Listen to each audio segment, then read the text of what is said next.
The U.S. Senate has rejected a Republican plan to replace President Barack Obama's signature healthcare policy. The 57-43 vote defeat marks the start of a days-long debate on a sweeping overhaul that critics fear could deny healthcare to millions of Americans. The Better Care Reconciliation Act was crafted over 2 months, but attention now turns to other alternatives. President Donald Trump has urged senators to pass a bill, without indicating which one he supports.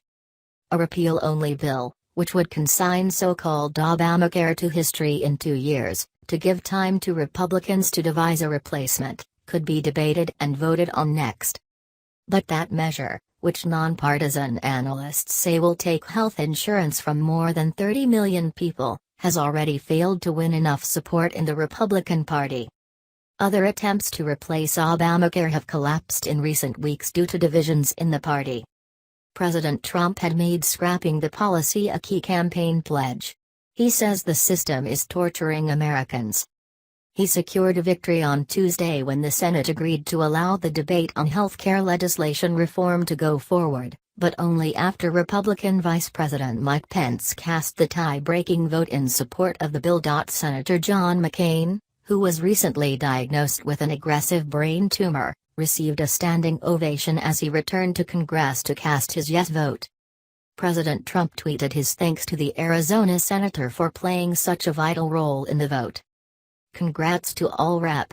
We can now deliver GRT, great, health care to all Americans," he wrote. What bills could come forward?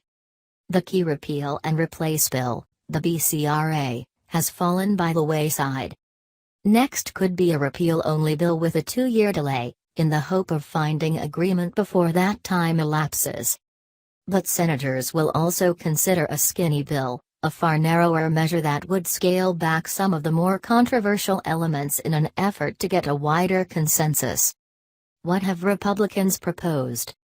Republicans have long railed against Obamacare as government overreach, criticizing the system for introducing government-run marketplaces, where premiums have risen sharply for some people.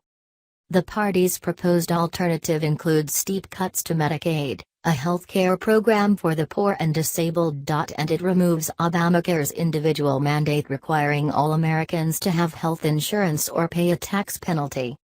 About 20 million people gained health insurance under former President Obama's Affordable Care Act.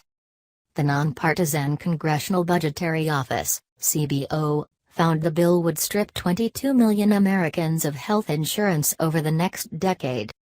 If Republican senators elect to repeal key provisions of the law without immediately replacing it, the CBO estimates about 32 million consumers would lose insurance over the next 10 years.